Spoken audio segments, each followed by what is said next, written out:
So welcome to Smart Accounting classes again. The topic that we are going to discuss is investment fluctuation reserve or investment fluctuation account at the time of admission of any new partner. Admission of partner के time पे investment fluctuation reserve का क्या treatment होगा वो आज हम लोग देखेंगे. So before starting to the practical section or before going to the journal entries of relating to investment fluctuation reserve, let's try to understand the meaning of the investment fluctuation reserve. देखिए investment fluctuation reserve एक खुद में बोलते हैं कि investment का जो भी वैल्यू फ्लक्चुएट होगा उसके लिए जो रिजर्व बनाया जाता है उसको बोलते हैं इन्वेस्टमेंट फ्लक्चुएशन रिजर्व. कि मानिए कि देखिए कंपनी है, एक बिजनेस ऑर्गेनाइजेशन है और एक बिजनेस ऑर्गेनाइजेशन ने क्या किया, बाहर में कुछ पैसे इन्वेस्ट किया है. मानिए कि 10 लाख रुपए बाहर में इन्वेस्ट किया है. Now the investment means what? Investment is subject to market risk. ये इन्वेस्टमेंट का वैल्यू इंक्रीज भी हो सकता है, इन्वेस्टमेंट का वैल्यू डिक्रीज भी हो सकता है. So whenever the value of the investment increases it is profit for the business, and whenever the value of the investment decreases it is loss for the business. So for recovering that type of losses, the company or the business organization maintains the reserve which protects the loss of the investment, that is called the investment fluctuation reserve. मतलब कि मानिए कि एक fund बना हुआ है, investment fluctuation reserve का मतलब होता है कि जो भी प्रॉफिट होगा, बिजनेस का जो भी प्रॉफिट होगा वो प्रॉफिट का कुछ हिस्सा एक हम लोग सेपरेट करके रखते हैं एज ए रिजर्व, एक मेंटेन करते हैं. और इस रिजर्व में नाम लिखा है इन्वेस्टमेंट फ्लक्चुएशन फंड और इन्वेस्टमेंट फ्लक्चुएशन रिजर्व. तो ये जो रिजर्व है, ये रिजर्व मेंटेन करने का कारण यही है कि बिजनेस में अगर कोई भी पैसा बाहर में इन्वेस्ट किया जा रहा है तो इसका मतलब कि इन्वेस्टमेंट का वैल्यू इंक्रीज भी हो सकता है और ये जो इन्वेस्टमेंट का वैल्यू डिक्रीज भी हो सकता है. अगर इंक्रीज हुआ तो बिजनेस के लिए प्रॉफिट है, so there will be no use of this reserve. अगर ये लॉस होता है कि मानिए कि 10 लाख का रिजर्व है, अब 10 लाख का इन्वेस्टमेंट था, अभी ये 9,90,000 हो गया, मतलब यहाँ पे आपका 10,000 का डिक्रीज हुआ. ये 10,000 लॉस रिकवर करते हैं कहां से? इस फंड से. तो इसके बोलते हैं investment fluctuation reserve. In simple sense हम लोग बोल सकते हैं investment fluctuation reserve or investment fluctuation fund is a reserve or a fund which is maintained by the business organization or which is maintained by the partnership firm to recover the losses which are going to arise from the investment.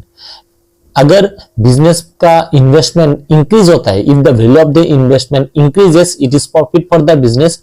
At that time there will be no use of the investment fluctuation reserve or the fund, or if there is any loss in the value of the investment, at that time that loss should be recovered only through the investment fluctuation reserve.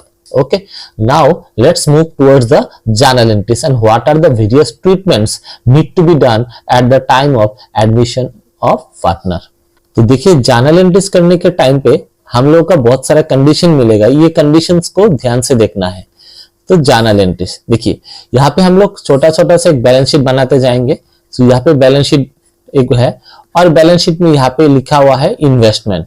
तो ये यहाँ पे investment लिखा हुआ है 10,000 rupees और यहाँ पे आपका इन्वेस्टमेंट फ्लक्चुएशन फंड और इन्वेस्टमेंट फ्लक्चुएशन रिजर्व हम शॉर्ट फॉर्म में लिखते हैं, यहाँ पे लिखा हुआ है 3,000 रुपीज. और यहाँ पे एक है आपका एडिशनल इंफॉर्मेशन. तो एडिशनल इंफॉर्मेशन कहता है the value of investment, the value of investment is now 11,000. okay, so is now 11,000. तो यहाँ पे देखिए कि इन्वेस्टमेंट फ्लक्चुएशन फंड था आपका 3,000 का और इन्वेस्टमेंट था आपका 10,000 का और जो आपका इन्वेस्टमेंट का वैल्यू है वो अभी हो गया आपका 11,000 का. मतलब इन्वेस्टमेंट इंक्रीज हुआ है. तो जर्नल एंट्री क्या होगा? इन्वेस्टमेंट इंक्रीज होता है तो जर्नल एंट्रीज क्या होगा? तो पहले तो ये जो इन्वेस्टमेंट है, इस इन्वेस्टमेंट का वैल्यू आपका नया बैलेंस शीट में चेंज हो जाएगा. तो द इंक्रीज और डिक्रीज होता है. अगर एसेट इंक्रीज होता है और एसेट डिक्रीज होता है, उस वैल्यू को चेंज करने के लिए हम एक नया अकाउंट बनाते हैं, उसको बोलते हैं रिवैल्यूएशन अकाउंट. अगर आप लोगों को रिवैल्यूएशन अकाउंट के बारे में पता नहीं है तो you can go to the last videos और the playlist of this series. You can see there is one video relating to the revaluation account. First go to that video and after that you able to understand what is revaluation account. तो यहाँ पे देखिए investment का value increase हुआ है तो journal entry होगा investment account debit to revaluation account. ठीक है, investment account debit to revaluation account कितने से इंक्रीज हुआ? 1,000. यहाँ पे हम लोग लिखेंगे 1,000. ओके, और इन्वेस्टमेंट फ्लक्चुएशन रिजर्व और इन्वेस्टमेंट फ्लक्चुएशन फंड का कोई यूज नहीं हुआ तो इस फंड को हम लोग ऑल पार्टनर के बीच में डिवाइड कर देंगे। तो एंट्री होगा इन्वेस्टमेंट फ्लक्चुएशन फंड और investment fluctuation reserve account debit to all partners account. Okay, ये कौन सा रेशियो में होता है? ऑल रेशियो में मेंटेन किया जाता है, ऑल रेशियो में इसको डिवाइड किया जाता है। ठीक है, ये हो गया आपका condition number A, condition number 1 और कंडीशन नंबर ए। ठीक है, नंबर बी में देखते हैं। तो यहां पे देखिए एक बैलेंस शीट है और यहां पे आपका इन्वेस्टमेंट है, पहले से लिखेंगे सेम वैल्यू में रखते हैं 10,000 और इन्वेस्टमेंट फ्लक्चुएशन फंड और इन्वेस्टमेंट फ्लक्चुएशन रिजर्व आपका है 3,000। ठीक है, और द वैल्यू ऑफ इन्वेस्टमेंट, और आज के डेट में इन्वेस्टमेंट का वैल्यू चेंज होके इज 10,000, मतलब वो 10,000 है, कोई भी तरह का यहाँ पे चेंजेस नहीं हुआ है। तो इन्वेस्टमेंट पहले साथ 10,000 का और अभी भी है 10,000, देयर इज नो इंक्रीज और there is no decrease, increase और डिक्रीज कुछ भी नहीं हुआ। तो ये यहाँ पे इन्वेस्टमेंट रिवैल्यूएशन में ट्रांसफर नहीं होगा। रिवैल्यूएशन अकाउंट में कब ट्रांसफर किया जाता है? जब इन्वेस्टमेंट, जब एसेट का वैल्यू इंक्रीज होता है या एसेट का वैल्यू डिक्रीज होता है तब रिवैल्यूएशन अकाउंट में ट्रांसफर किया जाता है। As we can see that there is no changes in the value of the investment, so it will not be transferred to the revaluation account. Now what will be the treatment of the fund or this reserve? So the complete amount will be distributed among the all partners. So the entry will be investment fluctuation fund or investment fluctuation reserve account debit to all partners capital account. So every time I am debiting investment fluctuation reserve ना, investment fluctuation reserve को हम लोग क्या करते हैं? Debit कर रहे हैं। इन्वेस्टमेंट फ्लक्चुएशन फंड और रिजर्व आपका रेवेन्यू अकाउंट होता है और रेवेन्यू हमेशा क्रेडिट बैलेंस होता है। तो इस अकाउंट को अगर ट्रांसफर करना है तो क्रेडिट को करेंगे हम लोग डेबिट। ठीक है ना, ये एक फंड है, इसका पैसा हम लोग ऑल पार्टनर के बीच में डिवाइड करेंगे। तो यहां से पैसा उठ के यहाँ पे ट्रांसफर होगा, यहां से पैसा यहाँ पे जाएगा, तो आपका ये फंड का बैलेंस डिक्रीज होगा, whereas आपका कैपिटल, दोनों पार्टनर का कैपिटल इंक्रीज होगा। तो कैपिटल इंक्रीज होने से क्रेडिट होता है, मॉडर्न कंसेप्ट में हमने सीखा था, और रेवेन्यू डिक्रीज होने से आपका डेबिट होता है। तो एंट्री होता है इन्वेस्टमेंट फ्लक्चुएशन रिजर्व और fluctuation fund account debit to all partners capital account. Now come to the third point, 3 number point में देखते हैं। यहाँ पे बैलेंस शीट दिया हुआ है और यहाँ पे है आपका इन्वेस्टमेंट। तो इन्वेस्टमेंट यहाँ पे है आपका 10,000 रुपीज और इन्वेस्टमेंट फ्लक्चुएशन रिजर्व आपका है 3,000 रुपीज। एडिशनल इंफॉर्मेशन में दिया हुआ है the value of investment is 9,000। ठीक है, तो यहां पे देखिए इन्वेस्टमेंट का वैल्यू डिक्रीज हुआ है। ठीक है, यहां पे इन्वेस्टमेंट का वैल्यू कमा है, तो कितने में कमा है, कितना घटा है? 1,000। तो पहले तो हम लोग देखेंगे कि अपना फंड में कितना है। फंड में 3,000 है। ये फंड बनाने का बेसिक रीजन क्या था? ये फंड बनाने का बेसिक रीजन था, अगर कोई भी इन्वेस्टमेंट, अगर इन्वेस्टमेंट कभी भी डिक्रीज होता है, मतलब इन्वेस्टमेंट का वैल्यू ड्रॉप आउट होता है, तब हम लोग इस फंड से पैसा लेके उसको एडजस्ट करेंगे। तो देखिए यहाँ पे फंड से अभी 1,000 डिक्रीज हुआ, तो इसको एडजस्ट कहां से करेंगे हम लोग? पहले इस फंड से पैसा लेंगे, तो एंट्री हो जाएगा investment fluctuation fund account debit, fund account debit, यहाँ पे 1,000 आ जाएगा, 1,000 का ड्रॉप आउट हुआ, टू इन्वेस्टमेंट अकाउंट 1,000। ठीक है, और बाकी जो पैसा था investment fluctuation fund account debit, ठीक है, 2,000 एक्स्ट्रा रुपए था ना वहां पे, तो to all partners capital account. ठीक है, समझ में आया? तो 1,000 पहले हम इस फंड से लेके एडजस्ट किया है, 1,000 हम इस फंड से हटाया है, और उसके बाद जो भी पैसा था वो पैसा हम लोग पार्टनर के बीच में डिवाइड कर दिया। कंडीशन नंबर 3, 4, तो यहाँ पे बैलेंस शीट दिया हुआ है और बैलेंस शीट में आपका लिखा हुआ है investment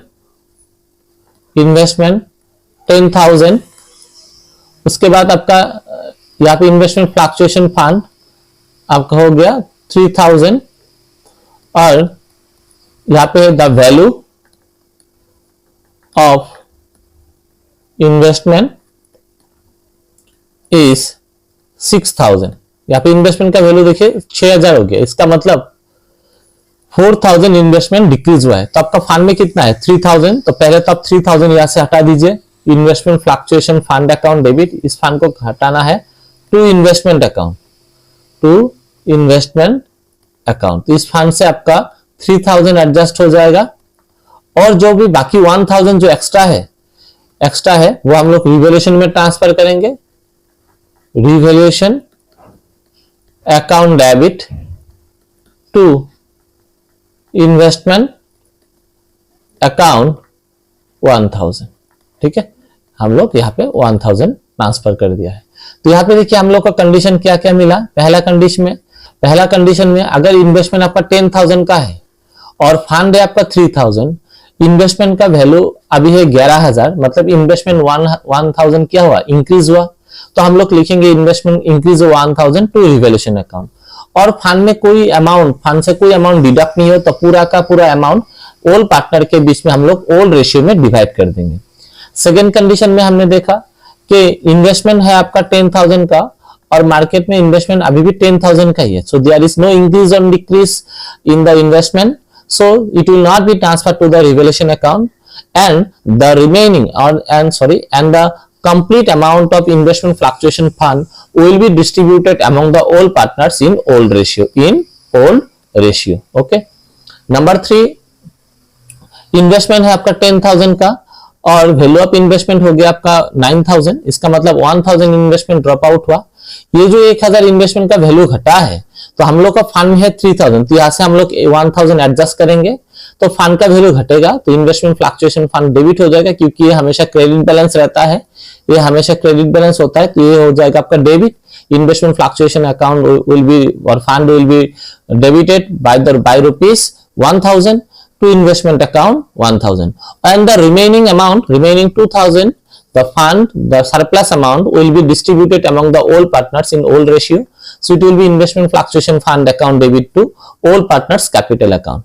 Next come to the point number D, and it is said investment 10,000 whereas the market value is now 4,000, so clearly we can see that the 4,000 rupees has been dropped and the investment is written down to 6,000 rupees. It is seen that the investment is decreases by rupees 4,000, so the fund has 3,000 rupees, fund में 3,000 रुपए है और आपका investment का value 4,000 गिरा हुआ है, तो यहाँ से फंड से हम लोग पहले तो 3000 एडजस्ट करेंगे, तो फंड से लेके 3000 हम लोग एडजस्ट कर दिया, फिर भी 1000 का आपका क्या होगा, इन्वेस्टमेंट का वैल्यू 3000 घटा है, यहाँ पे 3000 ही घटा है ना, तो हम लोग को तो 4000 घटाना पड़ेगा, तो बाकी जो 1000 है वो 1000 हम लोग रिवैल्यूएशन अकाउंट से एडजस्ट करेंगे। ठीक है, so this is all about the investment fluctuation reserve. In our upcoming video we will learn something relating to workman compensation reserve. Thank you.